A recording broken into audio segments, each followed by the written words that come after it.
All right. I'm at the Red House with Ryan Johnson. A new introduction is taking place, so it's good to meet you. Nice to meet you. Thank you for coming out here. Thank you for having me. Where do you come from?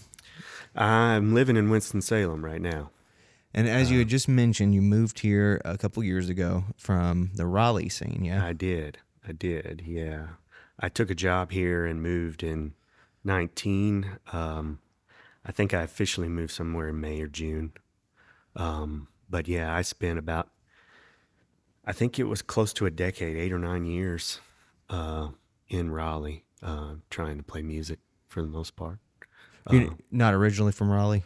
Not originally. I was actually born in Winston-Salem. Oh, cool. So my parents split when I was young, but my dad lives in Moxville still, and my mom lives in Kernersville. So I kind of grew up bouncing around back and forth between the two of them. I know that feeling. I did the same thing with Winston-Salem and with King, just north of here. Yeah.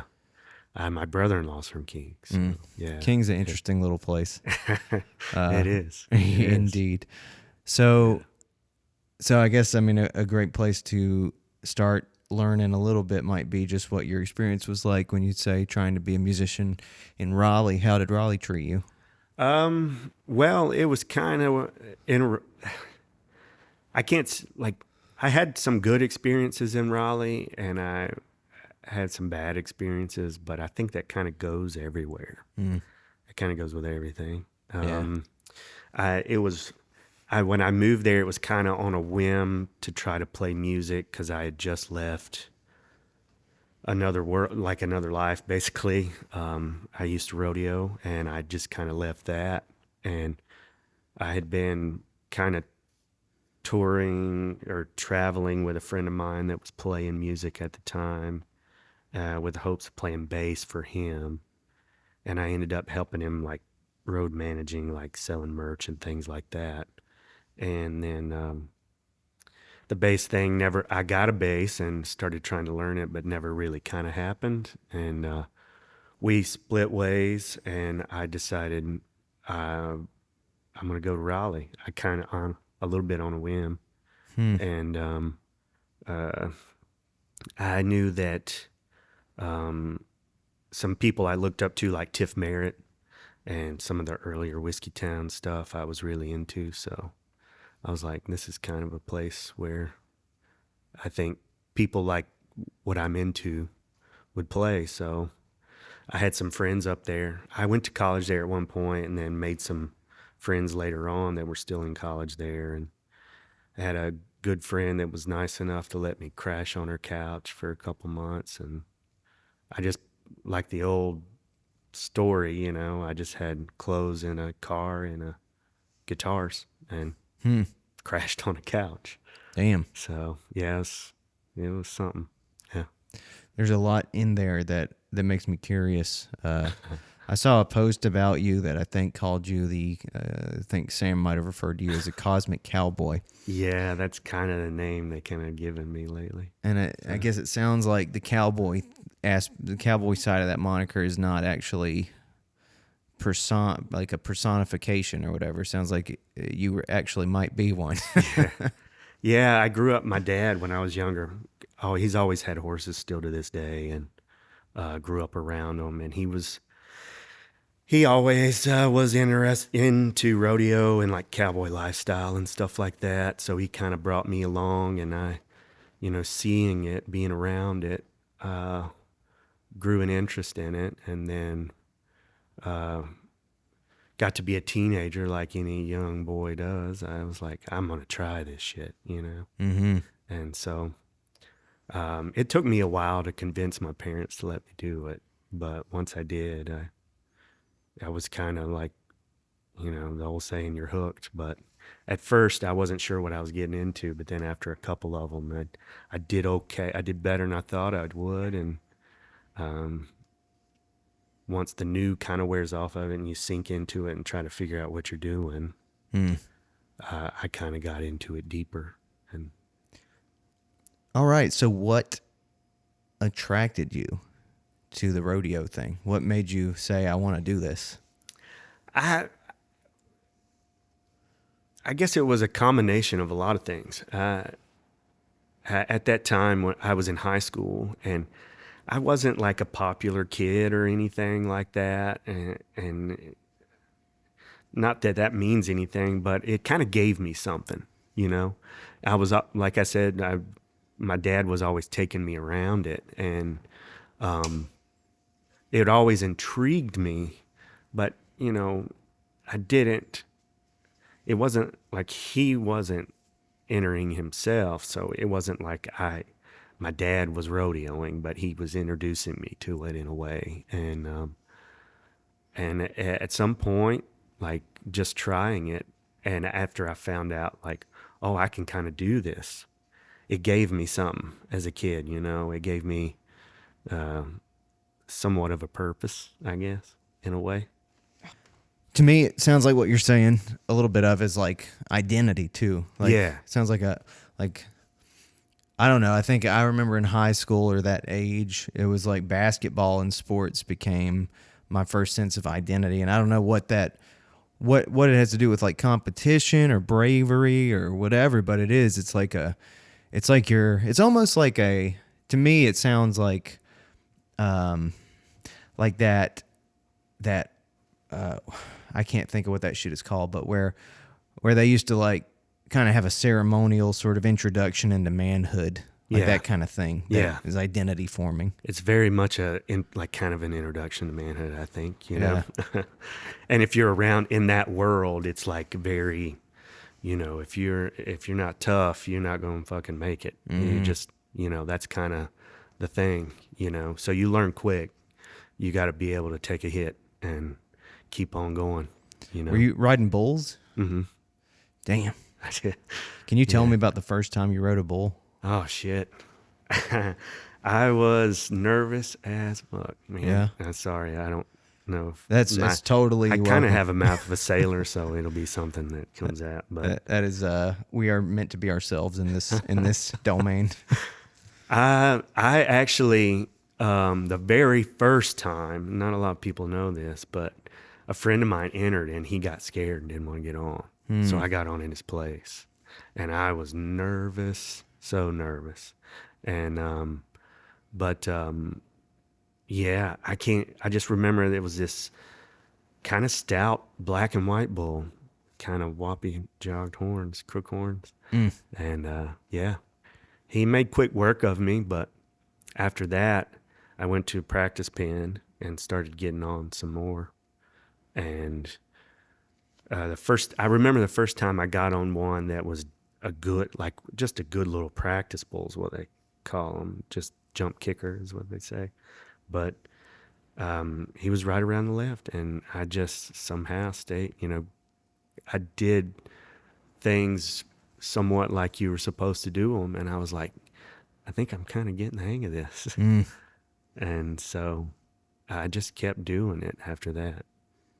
So it makes me very curious, man. I mean, I imagine that is that takes a lot of overriding the mind in order to kind of put that training into your body, you know, to like fucking like know what to do to stay on there. Yeah, you're everybody in that world will tell you that it's supposed to be already programmed in there, you know. You just when like you practice, and like any of the great ones, like anybody, like one that's from around here is JB Mooney, and he 2-time world champion. I think something like $7 million, won $7 million doing it or something. Damn.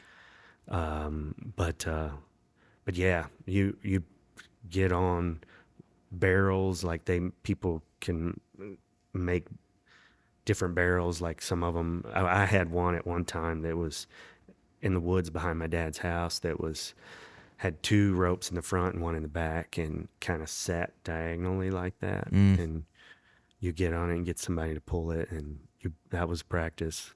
Drop barrels are a big thing, where you stick them to something where they lift you up and they just drop you out of the sky. I've seen some of those barrels around at people's houses. Yeah, I'm sure. Yeah.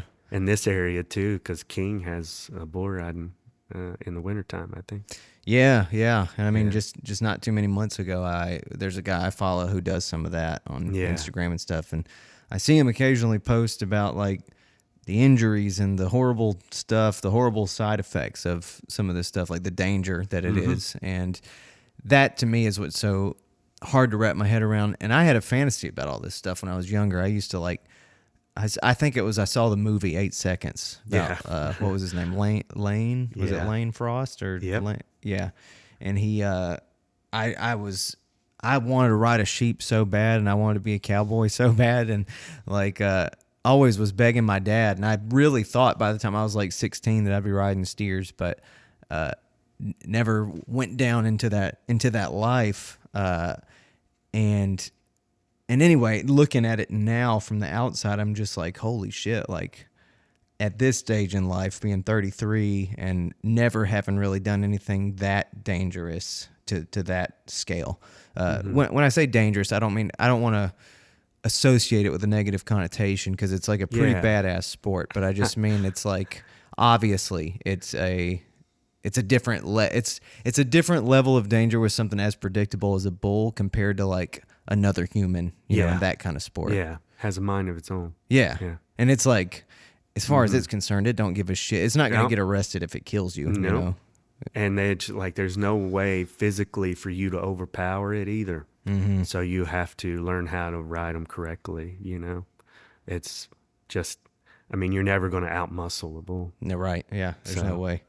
After that first time you did it, how long did it take before you, like, did you ever get to where you were less nervous doing it?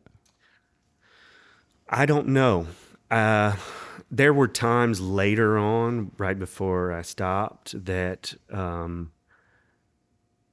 where I kind of had grown numb. I'd gotten a little burnout, having some bad years, and like the last year that I did it, it was just really rough, you know. And so that's looking back on it is a little scary because I think at that point, if you're not getting nervous, then what are you doing? Is that how you fuck up? Yeah. Oh yeah. Yeah. I mean, like they say, everybody's going to get hurt. It's just a matter of when and how bad. But if you don't have any passion for it, or if you don't have a drive to be there, then what are you doing? Why? There's no point, you know? Yeah. Yeah.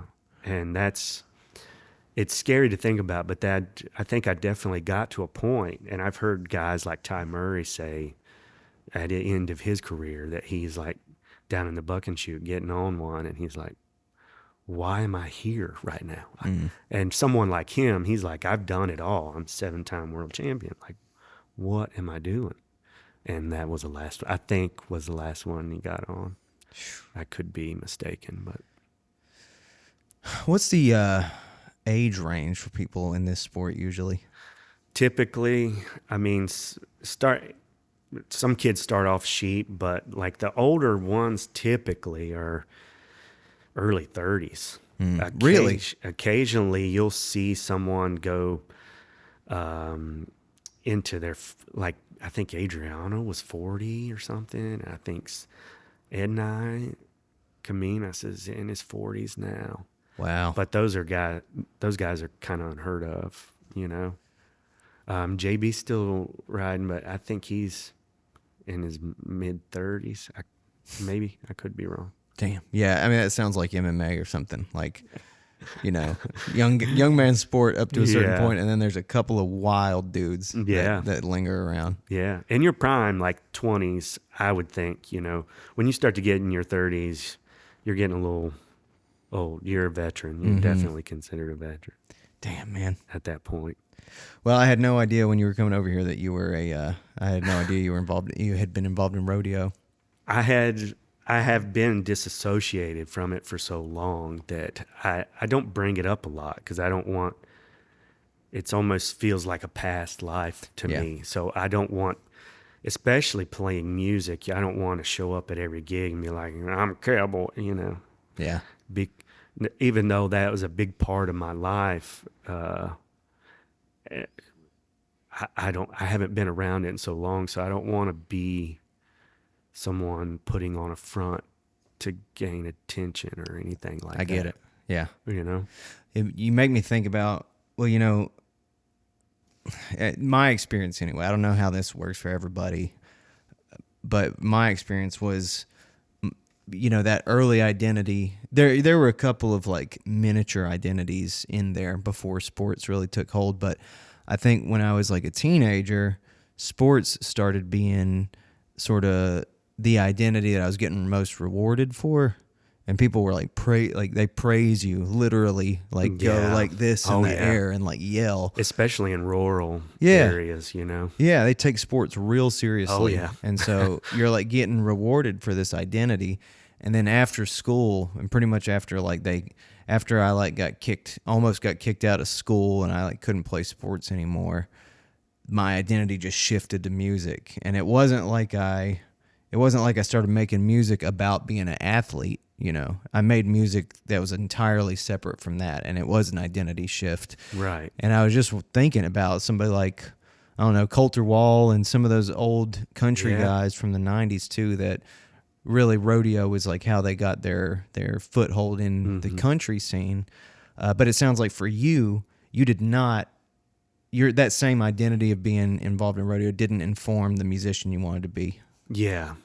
I think early on when I started playing, it kind of had some influence, but I drew heavy influence early on playing music from singer-songwriters in Texas because I spent a little time out there, and that was one big thing that I took from that area is their songwriters. And the guys that I really got into weren't old cowboys necessarily. They were just writing about what they knew. And I've always tried to really, from the beginning, write what I knew, you know? And even though that was rodeo, I don't want it to come across cliche, you know? I don't, a lot of guys, I've heard a lot of songs about, you know, being a fucking cowboy and stuff, and that's fine, but I just don't want to be cliche. Yeah. You know? So, You know, somebody told me once they thought that Coulter like makes music for like for prairie folks or something. And I thought, does he make it for them or does he make it because that's like what he feels his experience is, and that's like, does he make it for everybody else? Because like a shit ton of people like him, and it's not like I'm not a fucking rancher, you know. Yeah. But He's great. I like listening to his stuff. Yeah. So I don't know.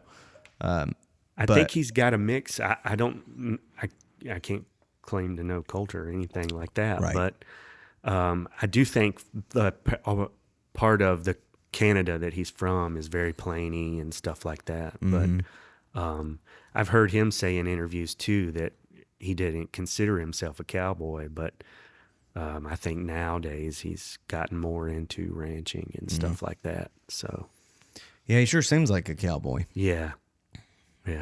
I've wondered. He's also a younger artist, and I've Yeah. wondered if it was like, if that was sort of just the identity that took hold for him, and if it's Yeah. sort of a persona like it is with, because there's a huge Western persona that seems to be going on that's like spreading like wildfire in Popular music. TV shows right now. It's crazy, man. It's wild, isn't it?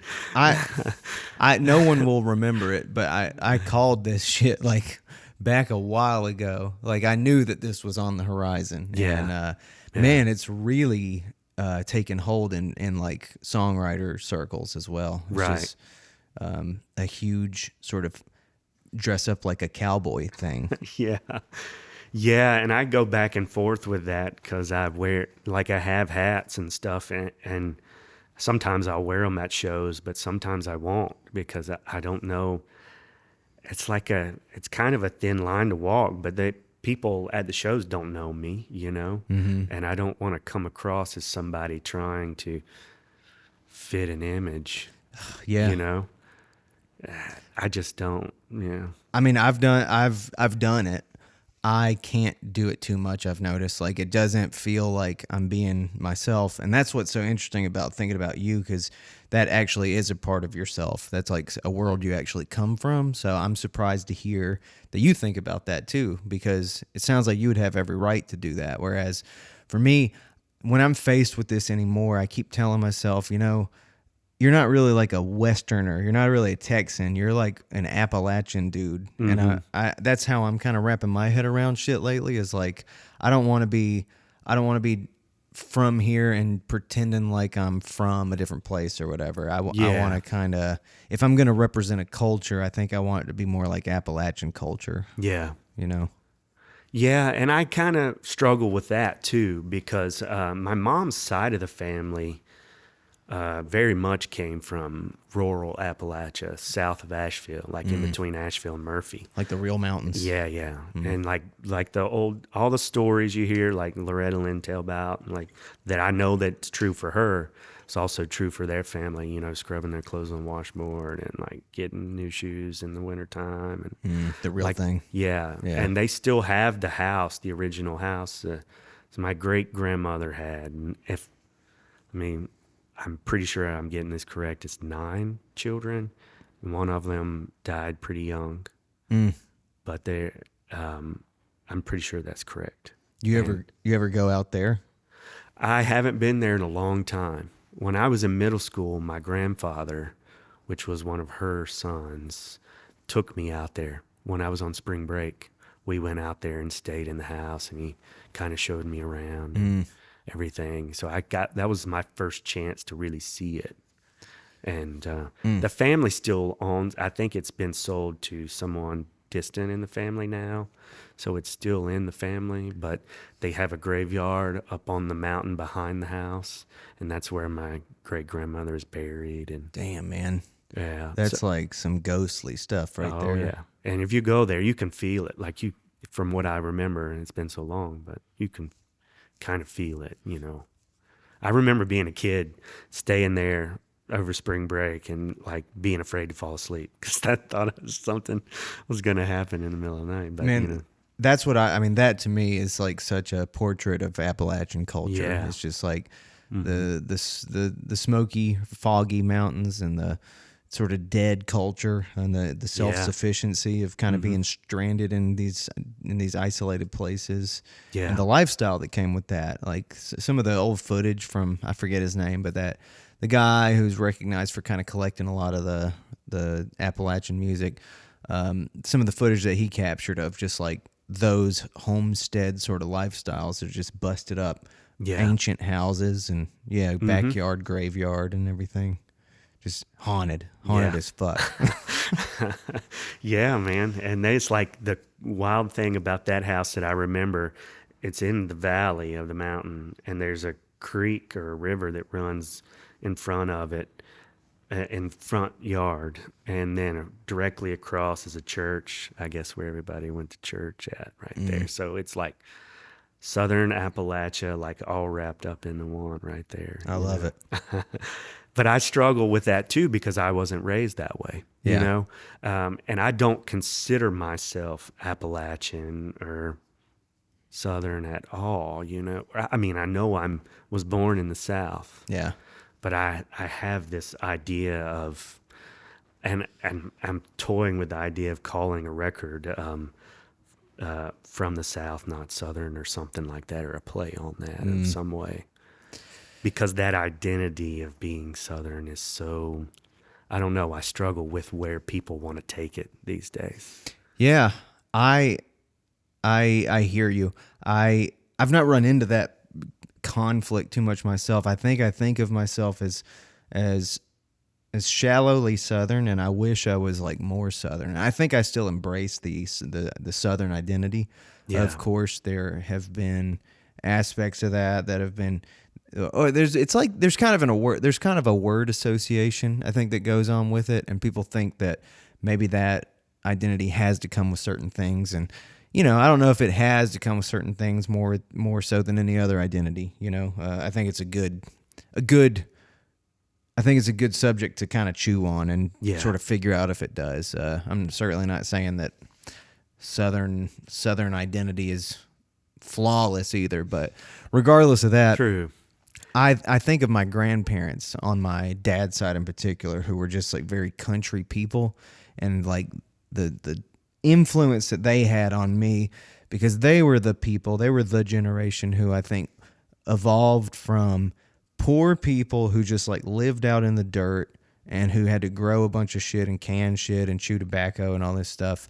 And my grandfather told me, he was like, yeah, I was like, I mean, first of all, my grandfather was, his dad just disappeared one day. And so he became the man of the house when he was like 13 years old. He had to like be involved in important decisions for how to make everybody survive that's at 13. tough. And that's crazy. That's wild. And then by the time he's like 16 or 17 or something, he was like, me and my buddy are going to move to Winston-Salem and just start a life. And they did that. And, you know, as time goes on, he's got like a car and a washing machine and like all these conveniences that he didn't have, you know, from his childhood.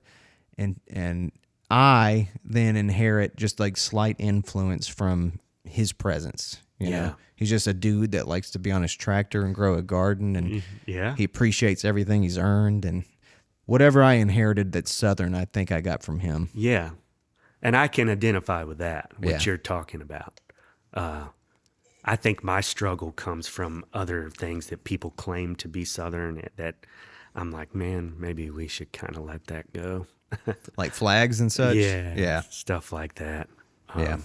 I struggle with that hard, and I probably shouldn't put so much thought into it. I don't know, but I mean, you know, it can be pretty cut and dry, I guess. You know, it's when them people say that they want to separate the issue into like their interpretation of maybe that symbol versus the opposing interpretation of that symbol. I believe that they're sincere in that they think that it can be separated. So it's not like I don't feel the need personally to condemn people who think that who try to claim that flag represents their relationship with rebellion. Yeah, because I think that they mean that, but I do think they're kind of wrong. Yeah, it gets kind of screwed, you know. I don't know. Yeah, I get what you're saying, and I can kind of understand that. But I think we have a tendency to make mountains out of molehills in a lot of ways, on one side or the other with that, you know. Yeah. So. Yeah, I think that is the most obvious thing that comes to mind for me when we're talking about the Southern identity and the parts of it that I think are kind of getting dropped off into the past or whatever. And there's issues. There's the issue of statues and culture and memorabilia and all this shit. And that I think is like a very, like, luckily, I think, man, if it wasn't for the Civil War, it seems like the Civil War, like, created the Southern identity in relation to the North, you know, like, yeah, I think without that, I don't suppose there would be quite as much of an emphasis on North and South or whatever. Yeah, definitely. But it gets pretty heavy because, you know, I think the South was pretty wrecked after that. So, had to depend on federal government or federal aid to kind of come help rebuild it and stuff like that. So, yeah, from what I understand, anyway. So, yeah, and then I guess there's that whole victimized mentality of the South and like how it will be, you know, all that shit that we wouldn't normally say. Yeah. But that people have said for a long time. Yeah. I just see that's where they lose me. I can't. Yeah, man. I can't get into that. So if we all want to be one, we got to start thinking like it, you know? Yeah. Yeah, I'm with you. So, so that's interesting. I mean, and I don't think I've had quite this specific of a conversation about Southern identity on the podcast before. Yeah, I didn't. Yeah, but it's cool. Because it is interesting. Like I've had I love the term Americana. I have for a long time, and it's the term I think I identify most heavily with my music. Some people like roots or alt country or whatever. Some people are just like, I don't give a fuck. I'm calling myself country. And Yeah. I don't care if Nashville don't call me country, Yeah. or like Tyler Childers or somebody. Yeah. But they get really up in arms about that. yeah, kind of thing. like the word country means a lot to them. I think Americana is a great thing because I think it gives people that normally wouldn't have a platform. You know? And if you're complaining about that, I don't know why you're complaining about that. Yeah. You know? I agree. It's, I don't know. I mean, when people ask me, I go back and forth like folk rock, Americana, whatever you want to call it. Yeah. You know, but I've shied away from the whole country thing because I don't know that I fully like am country. You know, I don't know what that. So many people have different ideas of what they think that is. Yeah. I mean, when you say you don't think you're fully country, do you have ideas about what you think that is that isn't a part of your criteria? I mean, I think when I'm trying to play music, I think I gravitate more towards a mixed sound, whether it be folk or more rock, than it is necessarily twang or trying to be, you know, say have a drawl in when I'm singing and stuff like that. Yeah. I mean, I realized that I've already got that. No, but I know what you mean. Like when you listen to old, like a great example would be like old Dixie Chicks, or Chicks, I should say, or Yeah. old Taylor Swift, and like the fake accents that they Yeah. would use in that music. Yeah. Yeah, just embarrassing, kind of. Well, you know, it's funny because when I was a kid, it was really harped on to try to grow out of that and try to talk more like correctly, I guess you would say, and not have such a country twang. And I did, you know, and then as I got older, I tried to do that. I tried to talk more properly, things like that. And then I think I did go through a phase when I was younger that I took pride in it or something, but to me, looking back on it now, it's kind of dumb. I don't know. I like naturalism. I Yeah. think like Yeah. when it always really creates a lot of cringe and friction for me when I'm hearing somebody and I can kind of get the sense that there is a false accent being Right. used, and I don't know how to. I don't know. I guess I have this firm belief that like what I really want out of art is for art to kind of reflect who the person is and who they're Right. like where they are in this moment. Yeah. And instead, it seems like what a lot of people do is lean into this production that's like, well, I'm being a character that's like a kind of a fake character, and there's versions of that I'm cool with, especially when it's a true theatrical presentation, like Alice in Chains or David Bowie or some shit like that. But I think when I get the sense that an artist is oblivious to their own false identity, Right. that's what I get really disappointed by, and something that I just kind of can't support. Yeah. You know? I'm same. I'm right there with you on that. Yeah. I just be you. Don't like whatever you're trying to be, it's already been done. So just come across as you are, just almost as if you were standing on stage naked, I think. Like Yeah. just be who you are. And I try to do that every time. Like, and when I write, when I play, I mean, what you see is what you get kind of thing. Yeah. So that's why I say I struggle with these certain ideas, because I feel like so many people are trying so hard to be that, or trying.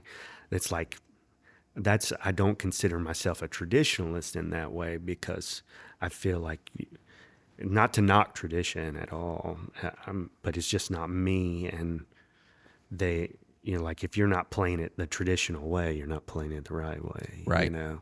Yeah. And I'm like, man, I don't even want to go down that road. Yeah. You know, I like the idea of taking things from tradition and using them to make as like a melting pot. So people use that phrase too much, I think, but it's the only thing I can think of right now.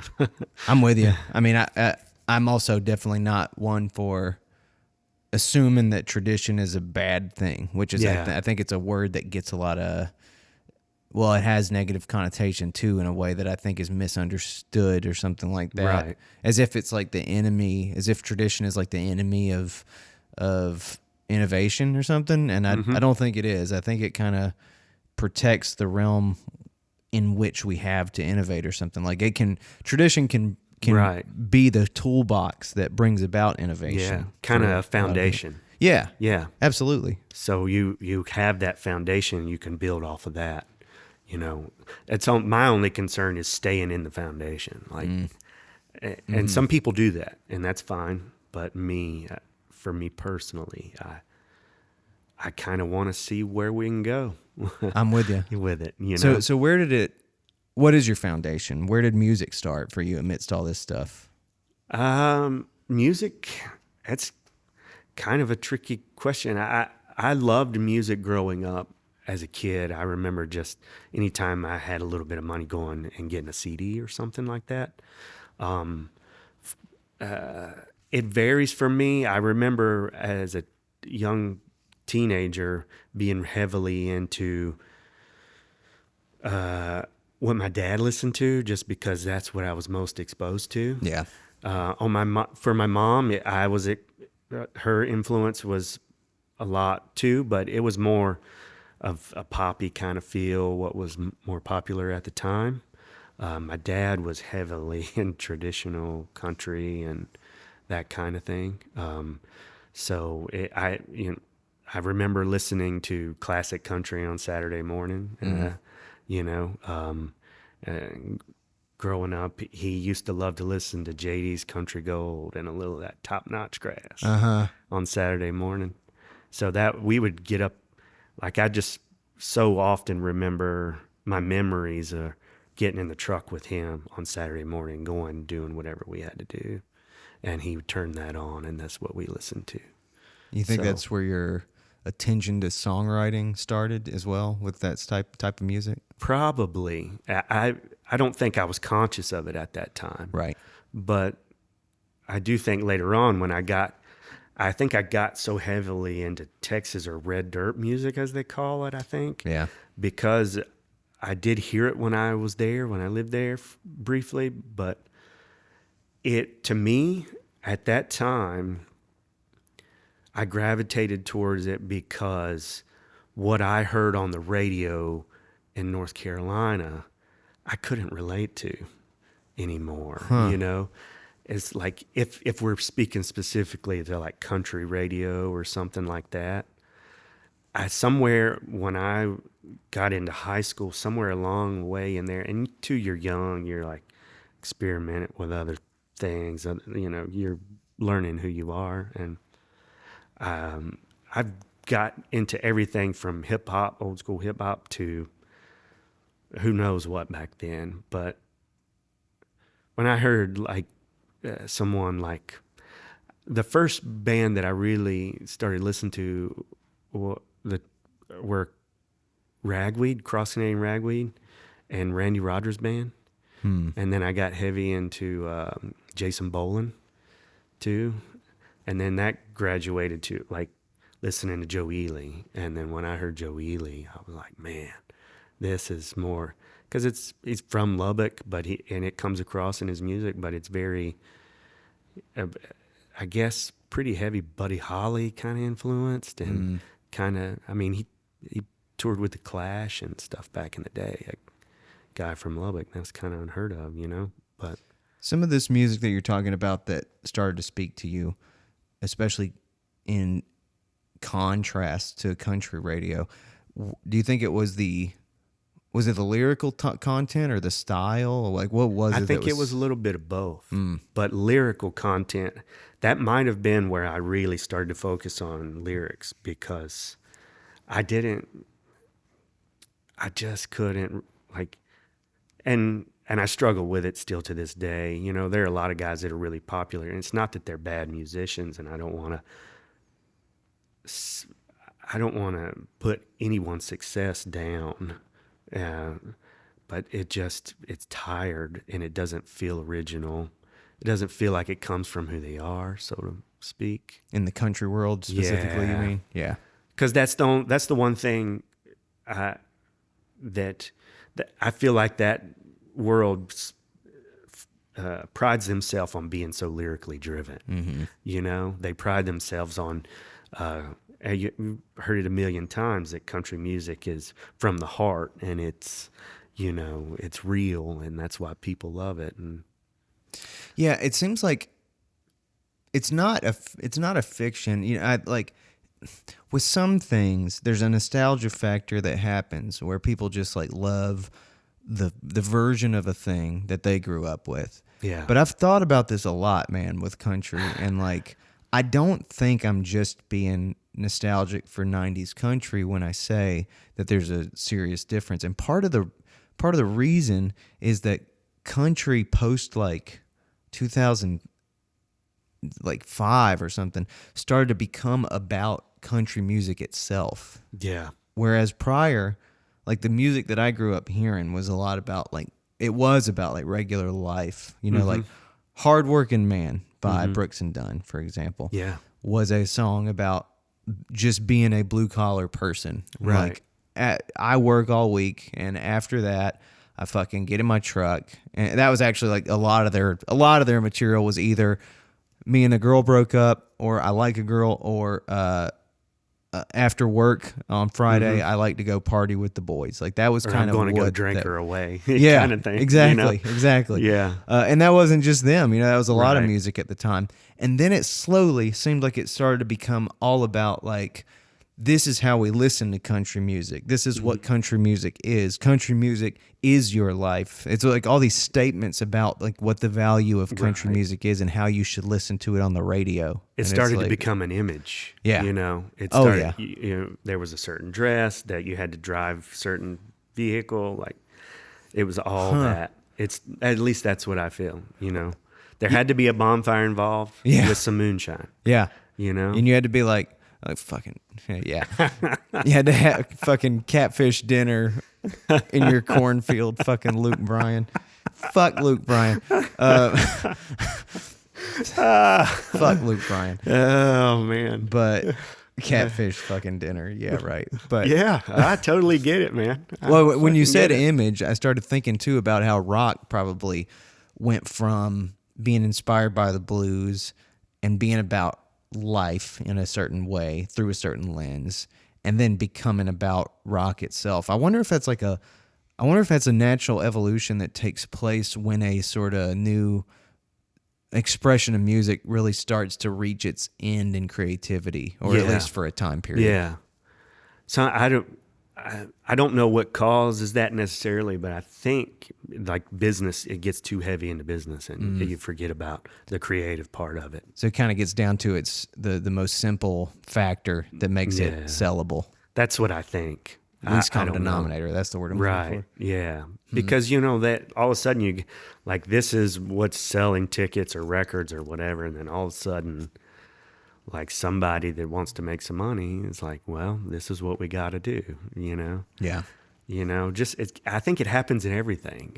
It's not just music, and it's not just country music. I'm not trying to bash it. I just but it's like TV shows. I mean, how many Western TV shows do you see now because of Yellowstone? You know, it just kind of happens. Yeah, and they say the same thing about like all the superhero movies, you know, like Right. when Spider-Man first came out, and Yeah. it was sort of like, wow, this is a big deal, and then Iron Man, and then now it's just like, There's a million of them, right? yeah, You know? I mean, and it's been going on for 15 years. Yeah. You know, this thing is just kind of, it's an Right. unstoppable beast now. Yeah. Yeah, that's a really good point, man. Maybe it's a natural byproduct of creativity is just when a new territory sort of is born, Yeah. this is part of the process that it goes through. Right. So, I think there's so many people that want to do what they want to do for a living or make a living doing it. Yeah. So then when they're trying to figure out how to do it, sometimes it gets lost. Like sometimes the creativity gets lost because you got to eat. You got to, have a roof over your head, yeah, when somebody's saying, "Oh, if you write something that looks like this or does this, you could maybe make $100,000 off of it and just with one sale, then yeah, it's awfully and they're tempting. like, man, I can do that. And next thing you know, Yep. it becomes a thing. A buddy of mine was just telling me sort of about the very narrow window of time in which streaming services were all like buying, intellectual property, for kind of that. Like it was like it occurred to everybody like, oh shit, we can buy up all this new property, brand new material. Like we can just buy it for cheap and fucking put it out, churn it out. And I think at the time it was like perceived as a good idea and a golden age for screenwriting. And that quickly went away because it was like there was way more supply than there was demand, because like we can't all watch everything that comes out on Amazon and Hulu and Netflix and every other streaming service. Yeah. It's true. So when did you start writing songs? Oh man, I started really writing somewhere around 2010 or 11. 11 was about the time. 2010 or 2011 was about the time when I started to play out. And literally, I had no idea what I was going to do, like how I was going to do it. I just was like, I'm just going for it. Yeah. And it's kind of balls to the wall. Let's jump in and do it. And that's kind of how I approach most stuff in life, which I guess is probably not a good thing always. I disagree. I think that's the best way to go about shit. Where did you... Okay, you've alluded to Texas a few times, so I should ask you what that was. I probably shouldn't bring that up so much, but sometimes it comes up when talking about my past. I ended up going to school in Texas briefly, but like realized not long after I got there that it really wasn't where I wanted to be. Yeah. And it didn't last long, but it's weird because for a long time I looked at it as a disappointment, but it seemed to be so heavily influential on me. The failure of that, I guess. But when I was rodeoing, I ended up I wanted to go to a school that focused on that as a sport, and their schools, most of them are out west. So I really tried to go fresh out of high school to a college to be on a rodeo team at a school out west. And I initially wanted to go to the Northwest. Like I'm still drawn to that area. I just love it out there. Wyoming, Montana, Idaho, those parts. Yeah. And I wanted to go to Wyoming, the school that I kind of made up my mind to go to. But at the last minute, me being unplanned and not have, some things fell through, and a mixture of everything, I ended up going to East Texas to go to school. And then you were there pretty shortly, and then you ended up back. I was in there Winston, for about a semester. Yeah. And then I came back to North Carolina. Gotcha. Yeah. Okay, and so when you really started cutting your teeth as a musician, were you in Raleigh? Yeah. Gotcha. That was like kind of where it started, I think is what you said. Yeah, earlier. well, I started towards the end of like rodeo, and when that was kind of fading for me. A friend of mine at the time who was a musician, he was an announcer as well, and he was the one that wanted me to play bass for him, and that kind of conjured up into I'll just go on the road with him, and it was a way for me to make a little bit of money. I wasn't like I was making a ton of money, but it was something to do basically. Yeah. And so I'd just travel with him constantly, and mostly up and down the East Coast. We went everywhere from Texas all the way up to Cape Cod. And it was kind of everywhere in between. Texas to Cape Cod, playing bass? I mostly was selling merch at that point. Gotcha. That was, or helping drive, helping set up. And because he was an announcer too, he would kind of coincide the two. So he would go announce or run sound at these rodeos and then play an after party after it. So it kind of helped him, and I was there to help do it all in a way. So how did Raleigh treat you? Raleigh... And also, how did you end up... How did Raleigh treat you? And how did you manage to live out of your car? How was that experience? Are you talking like, were you homeless? Well, I was basically homeless, but because I had some friends there, so I got a job, a little part-time job up there, and I had some friends that I would go up there and visit a lot, and they were like, "Move up here," and I was like, "Well, if you can help me find a job, I will." Yeah. Like I was literally at that place. I just didn't know what I was going to do next, and I wanted to try to play music and to do it my own way. Nashville's wasn't appealing to me at that time. Yeah.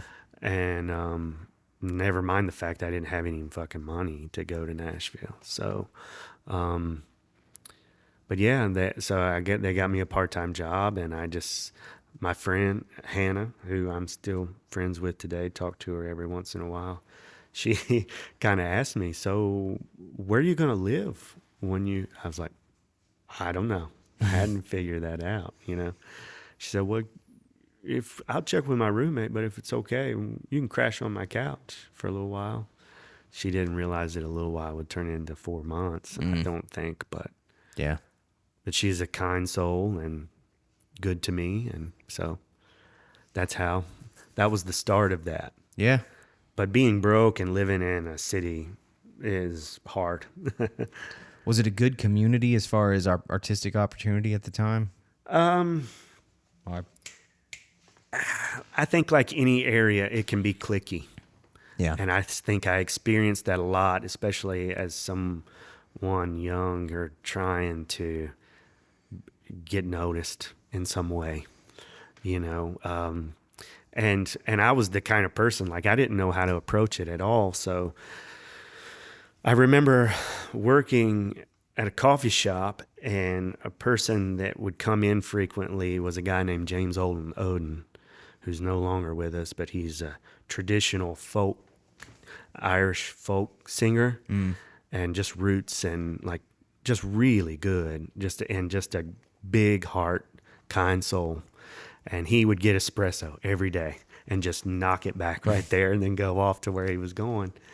And he started somehow he got wind that I played music, and then he started talking to me.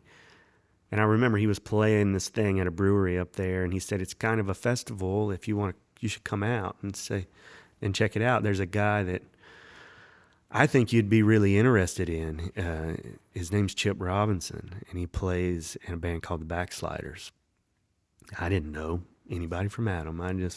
He was the only person I knew was James. And so I went and checked it out. And when I heard him play, he played solo that day with an acoustic guitar, unplugged, in a tiny little pool hall room. And I was like, fuck yeah, man. Like, that's the shit. That's where I want to be, that kind of thing.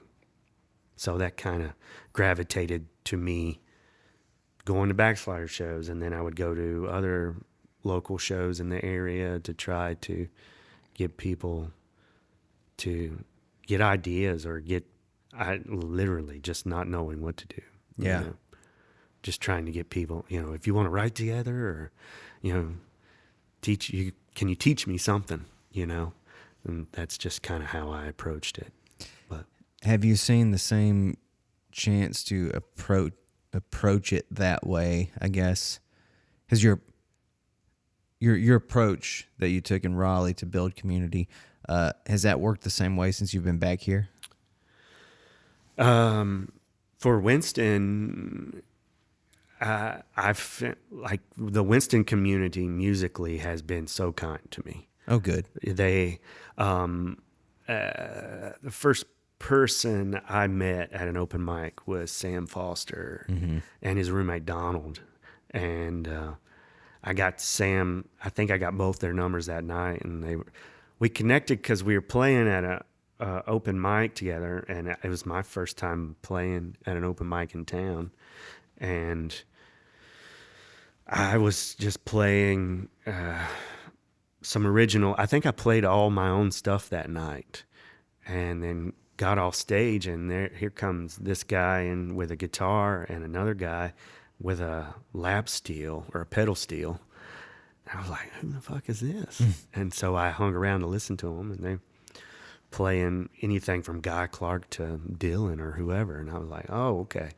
I want to know, I want to meet these people. Yeah. And so then I started to gravitate towards that. But then, and then they would invite me out to introduce me to other people.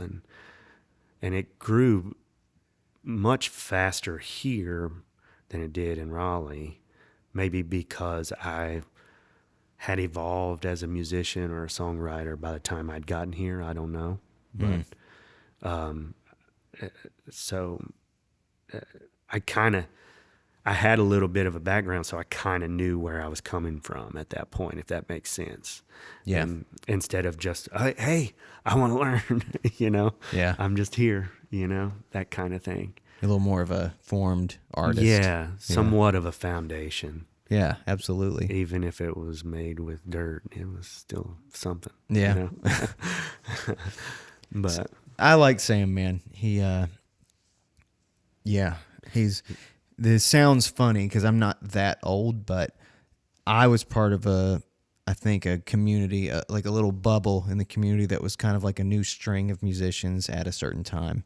And Sam and Casey and different musicians that I've learned about through this, I've realized we're kind of like, oh, those are a new string of musicians probably. And you might even be a part of that as well, just like a new string of musicians. And it's like, I guess good to know that still like another generation of musicians, of local artists who have even bigger aspirations than that are coming up. Because for a while I was like, oh God, like we don't have any place for people to grow this skill. You need it.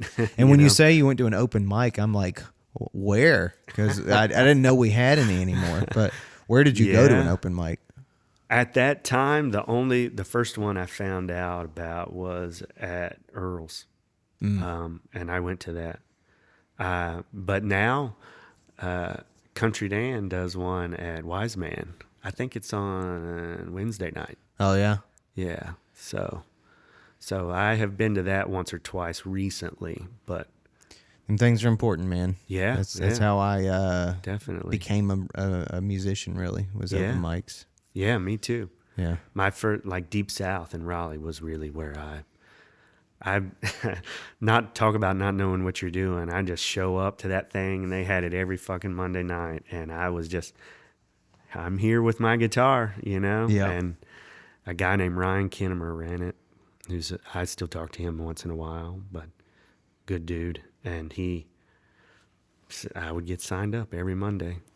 Sit there and drink Mickey's at the bar, like any broke person would. I remember that it was like a 3-song open mic, the one I used to go to. And I used to find ways to kind of milk that for everything it was worth, and so I would like kind of do little medleys or whatever. So I would That's smart. I would interject songs into another song until the host was like, "Hey man, every time you play, it's like supposed to be a roughly like a maybe 12-minute slot, and it takes like 35 minutes.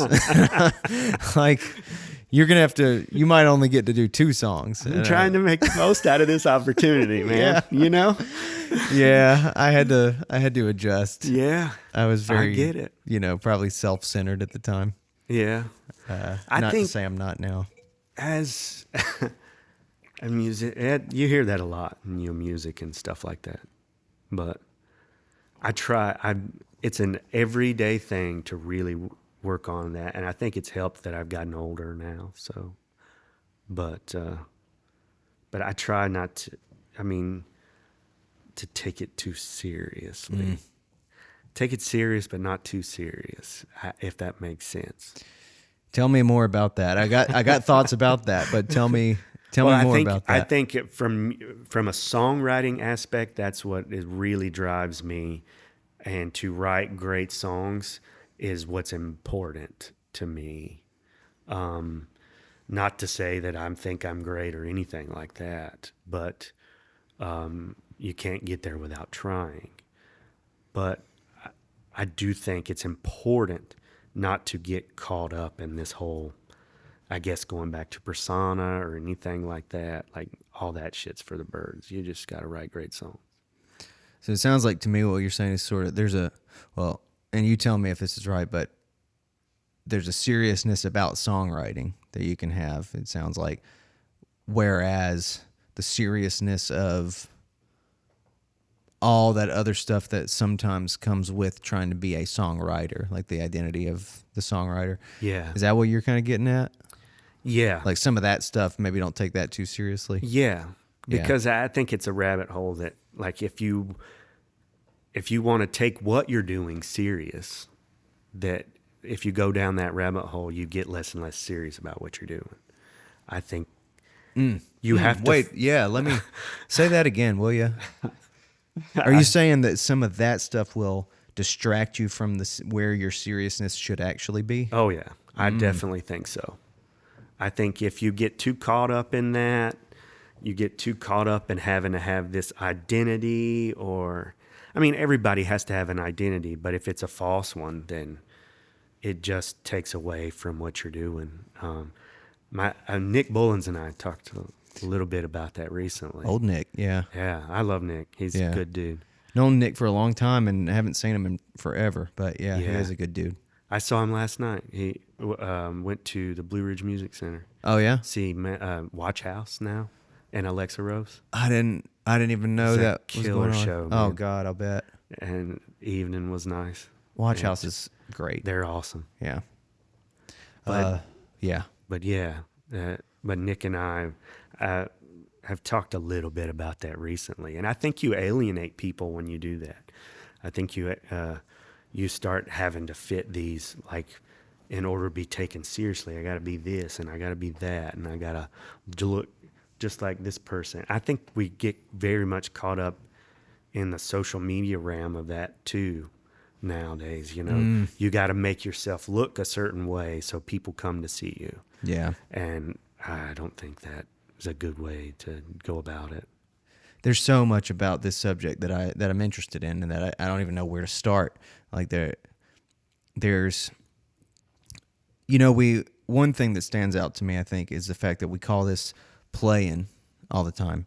And when we like meet musicians or have relationships with other bands, or when you have bandmates, we call the thing that we do with them playing with them, playing shows and stuff. And of course, that in a way is like a synonym for performance or whatever. Right. But I also think there's something really interesting about the fact that we say play, as if it's like kind of playful, as if it's kind of not serious.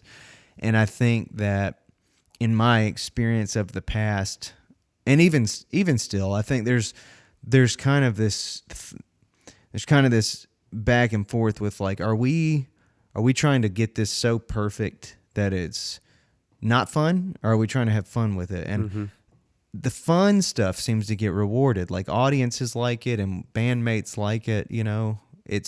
It makes this whole thing enjoyable when you play music, when you like have a bit of, I don't know if you call it humor or like leisure to it or what, but something that's enjoyable about it. And I've noticed for me, it's like when I think of this as, I don't know, like if I'm like David Goggins about it or something, if I'm like, I'm just going to have a crazy work ethic about music. Yeah. I've done that before, and Does it work for you? Depends on what you mean, because does it make me send out emails? Yes. Yes. Does it make the music feel more enjoyable to play? I don't know that it contributes anything to that. And maybe there's a way to have both, but I just like, I think there's something very difficult about the combination of trying to treat this like it's a profession, the same way that being a lawyer is a profession. Right. And trying to keep a sense of play in it. Yeah. I think the play is important, I guess, is the point of all that. Yeah, totally. I agree with you. Maybe I get too caught up into like being so serious about songwriting, but I think, and sometimes maybe that holds me back. Oh, I don't know. But yeah, I get what you're saying, because it should still be fun what you're doing. Otherwise, why did you do it in the first place? Well, like you said earlier, I mean, I do think there's something really valuable to being able to acknowledge that what you want to do is write great songs, not just write songs, but write really, really good ones. Yeah. And that's a serious thing to try to do, you know? Yeah. A friend of mine told me once a long time ago that really stuck with me was like, basically the point of it was like, don't forget that songwriting often is very accidental. And I was like, that is true. Because at the time I was like kind of in the midst of not feeling productive in writing. And It's a constant thing. yeah. And I was like, oh, I've got like writer's block. And he kind of called me out and was like, songwriters are so full of shit. Well, that's good to have, though. Yeah. It's good to have somebody like that because we are full of shit, you know? Honestly. Because if we're being honest, we all have a story to tell. You just got to find a way to tell it. Yeah. And people do it different ways. If you want to get into different types of art, people do it in playwright and movie write. Like it has different avenues, but Yeah. the act of doing it is important, though. I think you have to do it, you know? Do you have a regiment for writing? What is your relationship with writing currently? It's rough right now. Really? Yeah. Yeah, no, I go back and forth with it. Like sometimes I get really good about getting up in the morning and trying to do it. Sometimes I wake up in the middle of the night and write stuff down because it's in my head and I can't go back to sleep. Sometimes I overlook things that I look back on and I'm like, oh, I can't remember what that was and I wish I remembered it. I carry a pen and pad with me all day, you know, if I'm working or whatever, you know, and if I have ideas, I jot them down. But as far as completing and things like that, I've struggled with that recently. And when I first moved here, I kind of got on a roll and I was writing I was working on a couple different songs and then kind of, you know, writing pretty frequently. And then I don't know what it was. I don't know if the pandemic probably was a big part of it, but I don't want to put blame on anything, but somewhere around in there, it became, I think during the pandemic, I was so stressed and freaked out. Like, Oh yeah. I didn't know what the fuck to do. And I didn't write anything. And someone sent me a link to this online songwriters thing, and that it was like this competition thing. And it was North Carolina against Georgia. And there would be 8 people from each state. And you would go up against someone from the other state. Wow. And you would it started off, there were levels of it, and it started off as one song, I think. And then you did 2, I think, on the next round, and to a point where it got to, you do a half-hour live set, and then you would do more the next time. But you had to get people to draw people online to vote for you. Oh, I hate that part. I hesitated whether to do it, and I didn't want to at first, but I said, you know what, fuck it. I don't really have we're in mid-pandemic. I'm not doing anything. Yeah. It's a way to maybe connect with some other artist, maybe. I don't know. So I did it, and I ended up making it to the final 4, I think. Damn. So, which surprised the shit out of me. That's not bad. I didn't know that many people online would vote for me. But Rebecca Todd ended up winning it. She's cool. Awesome. Yeah. She's been on here. Has she? We've known of each other for a very long time. Yeah. And then when she came on, we realized we were meeting each other for the first time, and we just didn't know it because we'd kind of known of each other since the MySpace days, like over a decade ago. You know? She seems cool. I don't know her, but just other than the interaction we had through that competition. But yeah, I've seen her. Cool. I've gone to her shows when I lived in Raleigh. I think I saw her at the Poorhouse. Yeah, a couple of times. So. Oh yeah, that shit where where they'll put you in a position where you got to like get people to vote for you, man. I did a battle of the bands like that like forever ago. Yeah.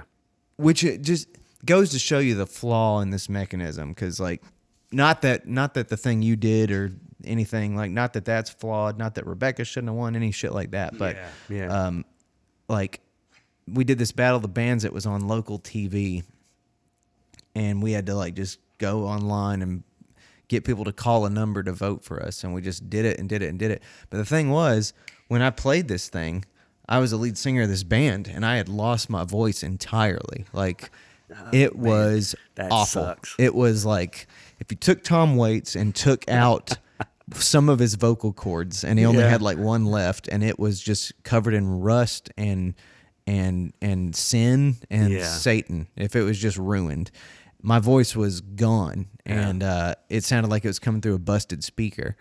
And still, we managed to like narrowly get second place just because we were able to persuade more people to vote for us. But merit-wise, we definitely were not deserving of second place. That's the thing about it, is like if you can get enough people, and I guess that then you get a little bit of an experience of what the business side of it is like. That's so true. You have to get those people to like you in order for you to be considered, quote unquote, successful. That's so true. It's a weird thing, isn't it? It is. I mean, that's what I hate about the industry now. And I say that, and okay, one thing I should admit is I know I'm wrong for that. And like, I know when I say this shit out loud, I've come to realize that I'm giving myself the excuse, I guess, to be bitter about this whole aspect of it and to not grow. Like I should grow. If I want to be like a self-assured musician, any of us should be willing to put our name out there and say, look, I give myself the stamp of approval. Like, I'm good. You should listen to me. But that comes hard. But what I've realized, that it is not new. It is not a social media thing. Like the biggest stars in the world are currently still having to do that. Yeah. They are just having to do it at a way worse scale than like we do. It's everyday fucking battle, man. Yeah. Garth Brooks does that shit every day. Isabel, you know, I don't know if you watched that documentary he put out recently. No, I haven't watched it yet. But it's I thought it was pretty good, and to kind of show, like, I don't know him, but I imagine from the things that he does and how he presents himself, he seems to be a good individual. I don't know, but the stances he takes, and he's not afraid to do that on the level that he does. But it goes in to show that, like, in the making of this record, that, you know, he gets fucking frustrated too, and he has to deal with all this fucking shit too, you know, and it shows like the impact that it takes on him and his family and his like relationship between his wife and him and all that and stuff like that. But it kind of gets in deep. But man, I'm glad you bring him up. I mean, he makes me so curious because me too. He is a messed up thing for me to try to navigate around, because I really like his music. I really think he's talented. I really do not respect the way that he engages with people on Twitter and shit. Oh, yeah. I really don't like. It's so embarrassing to me, and it's like a product of what I think of. And it's uncomfortable because so many people who are music lovers are just kind of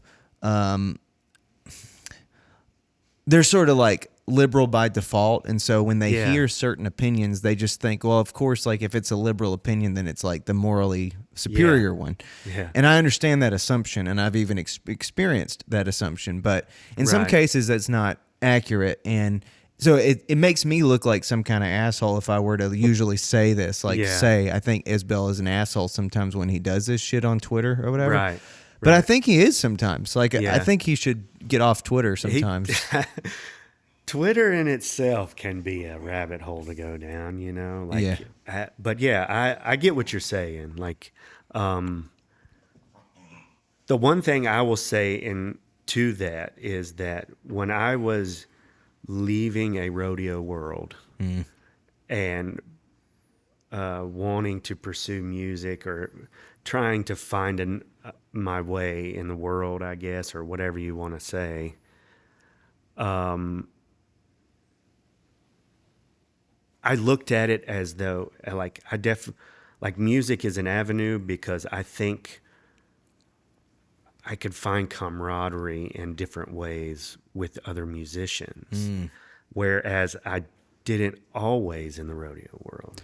Interesting. So it allowed me to feel okay being okay that I don't agree with certain things, you know? Whereas before I was afraid to speak out or afraid to say things that I didn't want to shake the boat, you know, I didn't want to make waves. And was that partly also because was the rodeo world more sort of monolithic, I guess, in comparison to the art world? It can be, yeah. I think it has changed, but like I said, I'm so far removed from it now. Yeah.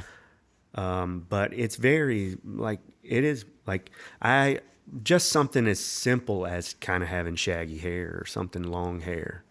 And that sounds so simple to me and so stupid. But it was very much a topic of conversation at every rodeo I went to. Yeah. Like, dude. And to a point that I'm the type of guy who's like, well, you don't like it, I'm going to grow it longer. Yeah. You know?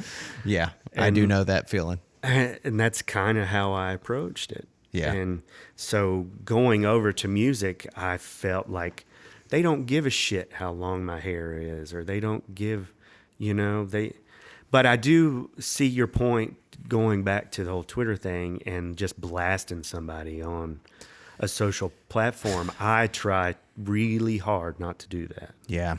I really do. I think we should engage to a point where I've been called out and I just said, you know what, man, we're probably not going to agree.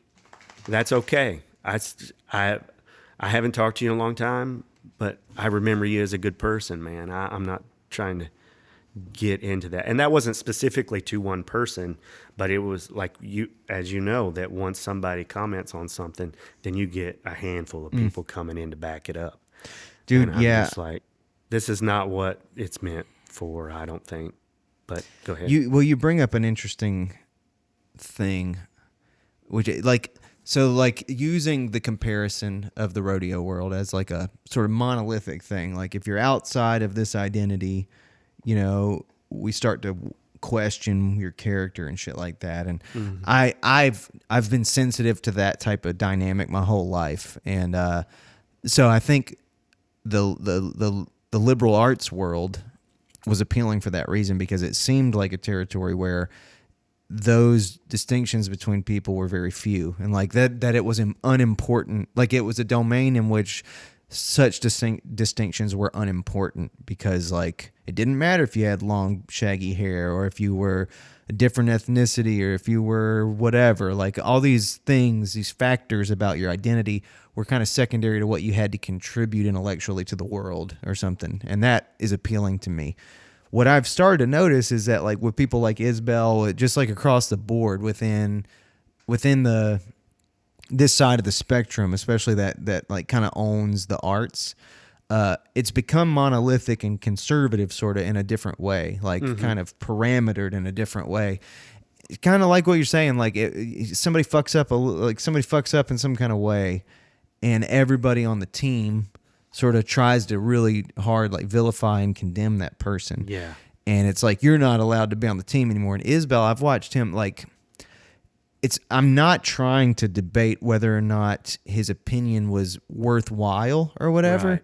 But the question that comes to my mind is something like when somebody in that world does something that he doesn't like, is it appropriate for him to view himself in a way where it's like, well, I'm the king in Nashville, I'm going to like try to destroy this person's career now. I'm going to voice that I don't think this person should have a career anymore because I don't like what they did, and I don't think that they should be allowed to be famous or have a platform. Yeah. I think that is really sketchy territory to start acting on. Does he consider himself the king in Nashville? Everyone else considers him the king in Nashville. Yeah. And I like, he seemed to address that gracefully in what I read about why he was like, he kind of said, I'm selecting these types of artists to open for me at these shows because it seems that opening for me has been good for many people's careers. And so I'm going to try to use that to be good for these people's careers, which is fine. And which is not only true, but like literally accurate. It probably will do great things for these people's careers. But I have no issue with him choosing to use his sort of his ability to persuade that way. But I think he's got a bit of a victim complex, like most people in that world tend to practice. And I think that, when he starts going into the realm of trying to character assassinate people via Twitter, I just think he's going to a place where I can't go with him, or I can't like maintain my respect for him. Yeah.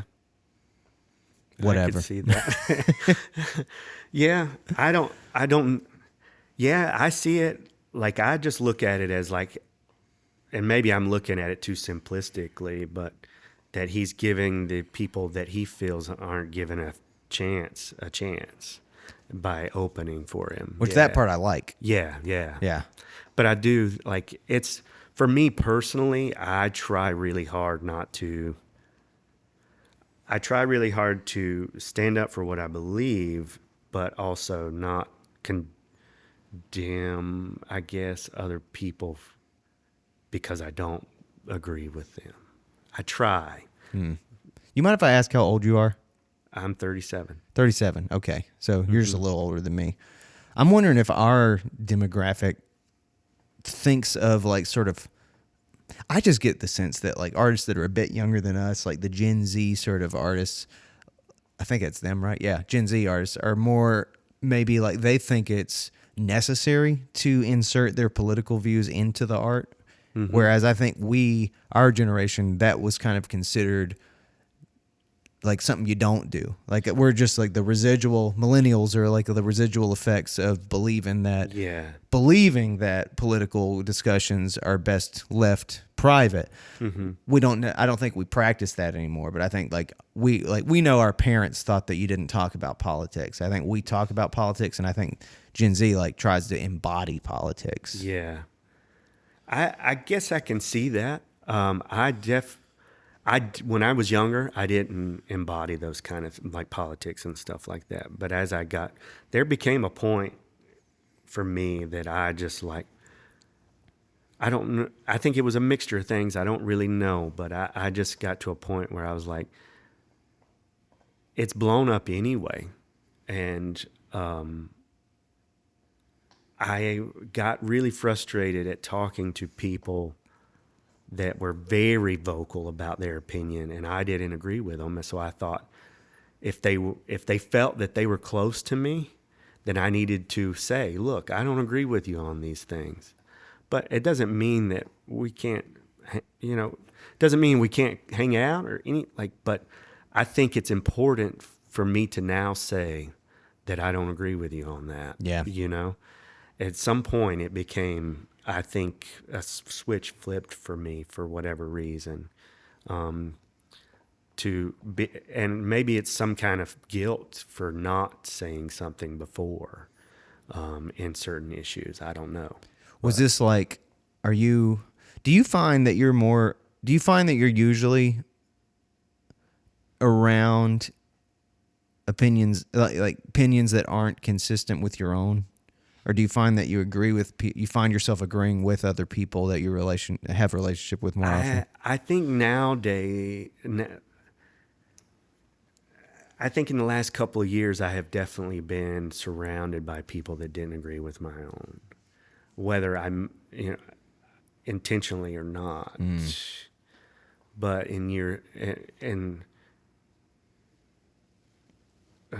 prior, I think there was a point in my life when I lived in Raleigh that I kind of gravitated towards people that thought like I did.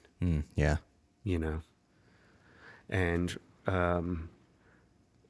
not initially at first, like I think I definitely was around most people that didn't think like I did. And then as I started to pursue music more and more, I started to gravitate towards people that thought more like I did. Yeah. But for the speaking out thing, I did gravitate towards people that did speak their opinion on stage at one point. I mean, I had both sides of the coin in a lot of ways. Like, just an example that comes to my mind, Steve Earle used to be very vocal on stage. I don't know if he still is, but his son Justin wasn't, Right. in a lot of ways, and he tried to make it a point not to be vocal about it on stage. Yeah. but and I'm heavy, like really a big Justin Towns Earle fan. Yeah. You know, always have been. But Yeah, I love Justin. yeah, and I mean he always had a way, I felt, of letting you know where he stood without really having to say it in a way. And sometimes it did get a little confusing because some of his writing was very talked about things that a lot of liberal guys didn't talk about, I guess in songwriting, like the Southern or Civil War, or, Yep. and the realities of that and stuff like that. A lot of more liberal artists don't tend to go down those avenues, I think. Yeah. Yeah. I mean, for me, I think I gravitate, like with myself, I notice people who seem conflicted, and I can appreciate the conflict. And like some songs just come to mind as soon as I start thinking about it. Like they capture the conflict between right and left in a way that I think I relate to. Mm-hmm. Because for me, I'm into the conflict. I've got kind of I've had at least a sort of debater's personality, and I have in the past really enjoyed opportunities to just like fucking debate issues for hours. Like, and I forged relationships with people who could bear that, and that was hard for some people because some people can't bear that. Some people cannot, when they hear that when they're exposed to an alternative position than their own, it really is an negative emotional experience for them. Yeah. And so it's really hard. And for me, navigating that has not been like I've come across as not skilled socially, I think, because of that. Because for me, that's a different music. Like I don't understand what it is to be insulted by hearing a different opinion. I'm attracted to all these different opinions. So I've got friends that are religions that I'm not, and like political ideologies that I'm not, and all this stuff. And I just surround myself with those people, and my comfort zone for a long time was just to engage in that stuff. And so anytime that I felt that an artist was using art, a space that I think is really great for asking questions and for exploring territory, and reflecting individuality, which I think is the thing for me. I don't think like when somebody, I guess this is the way I'd say it. If somebody uses the space of art to reflect an ideology that any liberal could have, or any conservative could have, any Democrat, any Republican, I don't think of it, for me personally, according to my own criteria, I just don't find it to be artistic, because I think art is often a reflection of the most individual side of ourselves. It's like a very personal experience. And so if you're best summarized, if what you're expressing through this song is best summarized as just, this is just another version, another representation of a political ideology, then I don't need it to be delivered through music. Like, that's not what I use music. That's not what draws me into music. If you want me to just read something that explains what it is to be a leftist or an alt-right or whatever, write it in an essay or a journal, like in a political piece or something. That would be sufficient for me. Or hand me a history book. Give me that. I don't give a shit. Yeah. I don't need it in song form though. So I like the mysterious writers who kind of deal with their own relationship with these two opposing forces more so than using that space to kind of try to get into my mind and tell me in a one-sided way, this is what you should think because it's my best representation of what good moral people think. Yeah, I don't know if I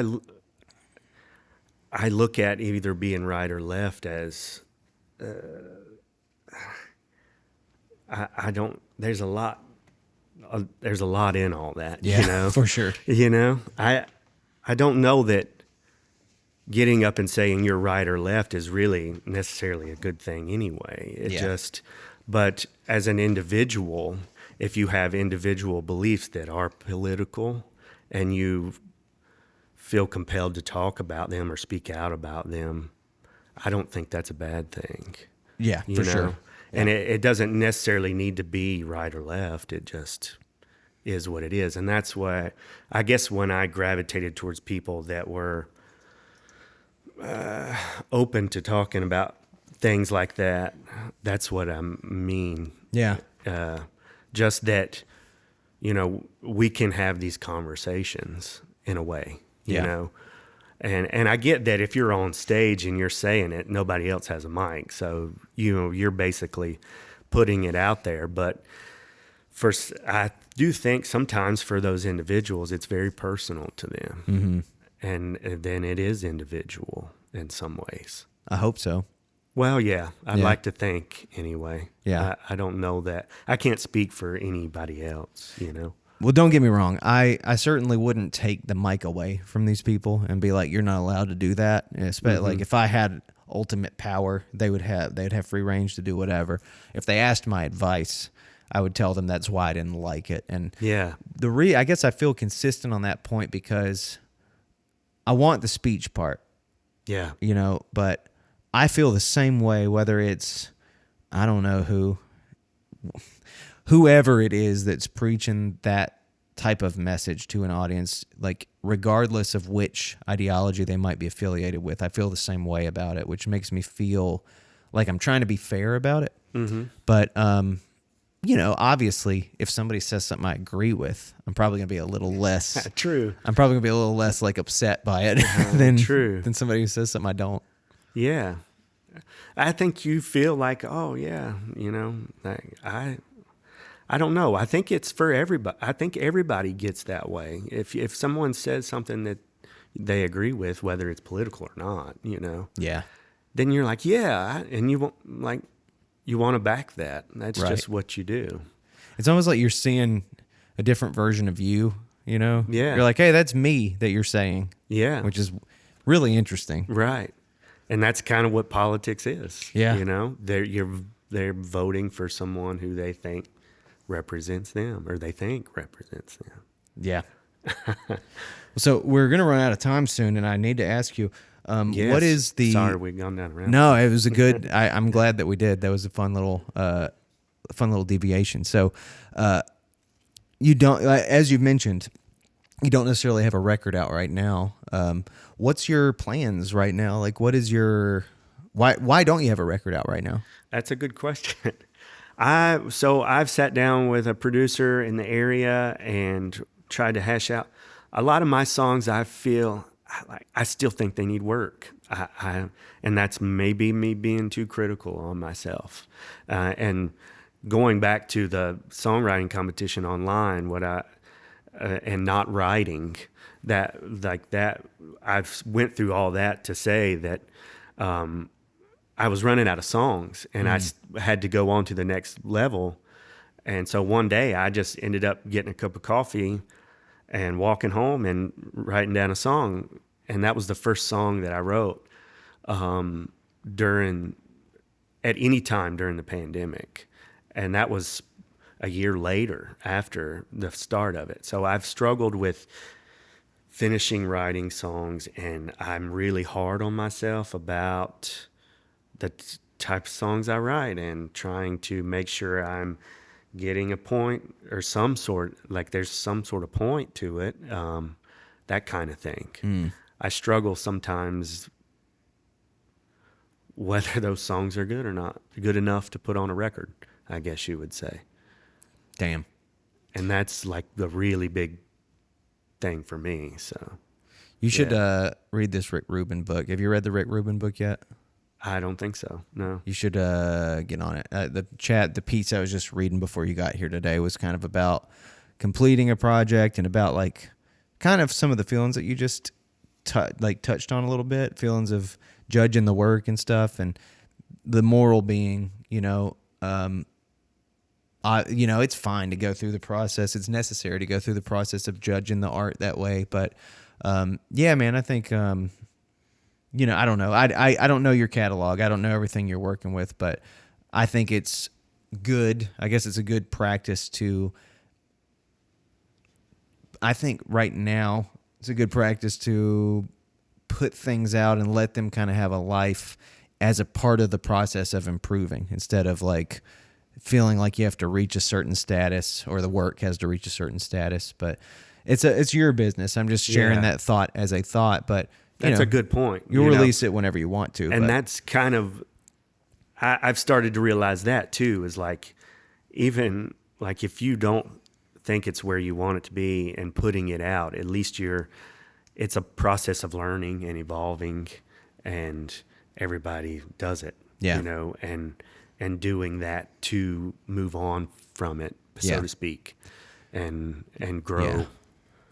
I'm starting to kind of learn to be okay with that, I guess you say. And the social media thing too is a little helpful, because something that like for me, I get hung up on it. I didn't used to think of social media this way, but as a method for testing things, it's actually a great thing for that. And you can put out your songs, and you can actually have a clear view of which songs people respond to, and like which ones get engaged with more or whatever. And that kind of can teach you things about whatever. Like if you think of it that way, it can teach you things about where your songs are at or what people like about them. Or sometimes, I don't know if you've experienced this, but sometimes when I've finally put a song out, I realize whether it's good or not.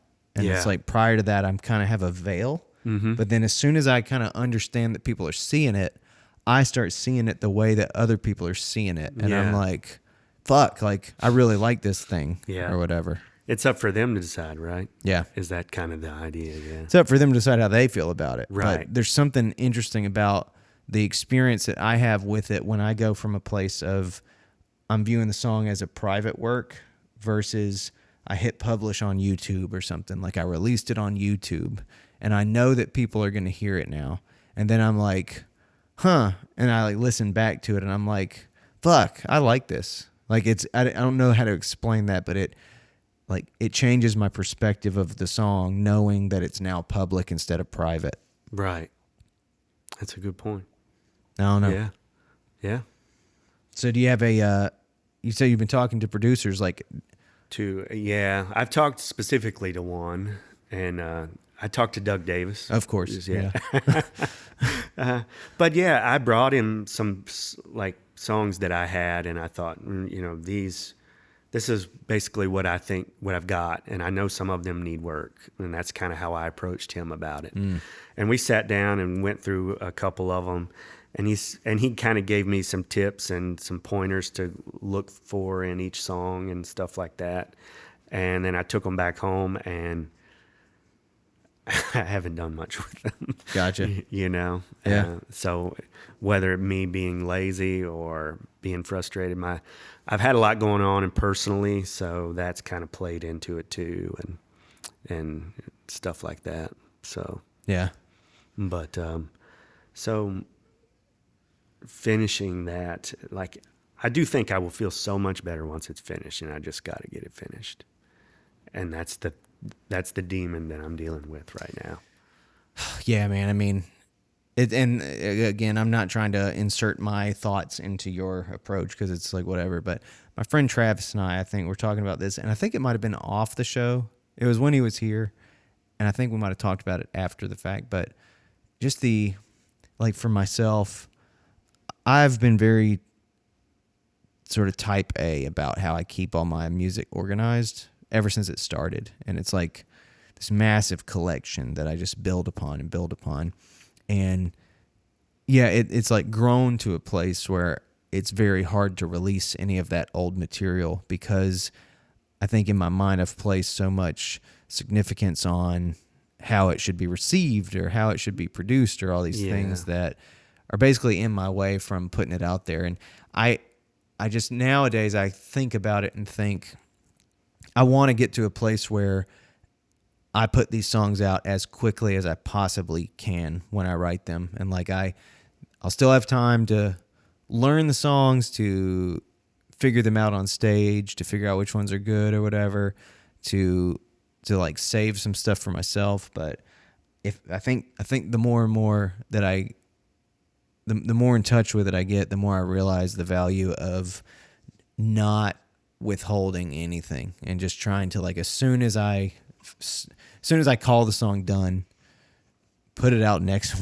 week for all I care. I don't know. I just want to speed up the whole process for myself, because it's taken up so much space in like the filing system in my head after all these years, you know. Yeah. Takes away from the creativity too, right? Yeah, because it's like sometimes I'm thinking more about all this work that I've created over the last decade instead of what I could be writing tomorrow, you know. Yeah. It's a trick. That's true. It's a weird little thing. Yeah, that's true. Well, so where should people, if they want to start to experience your art, where should they look for you? So right now I have some videos and stuff that I put up during the pandemic on Instagram. I have some videos on YouTube. I also did a Home Sweet Home, I think, that I sent to you. Yep.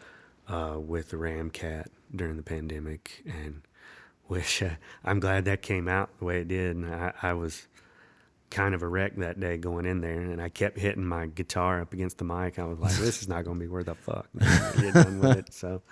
So yeah, but they did their magic on it, and it came out well. So yeah, that was a cool project. I enjoyed it. I was thankful that they included me. So. Well, man, I guess we've been talking about an hour and a half or a little more, actually. Okay. So I guess we can call it a day and enjoy some of this beautiful rain we're getting. Yeah. I left my windows cracked. I hope it didn't get into my car. It'll be all right. I hope it didn't too. Well, hey, thanks for your time, and thanks for telling me more about, like, your whole thing. Oh, thank you. Thanks for having me. Hell yeah. I appreciate it.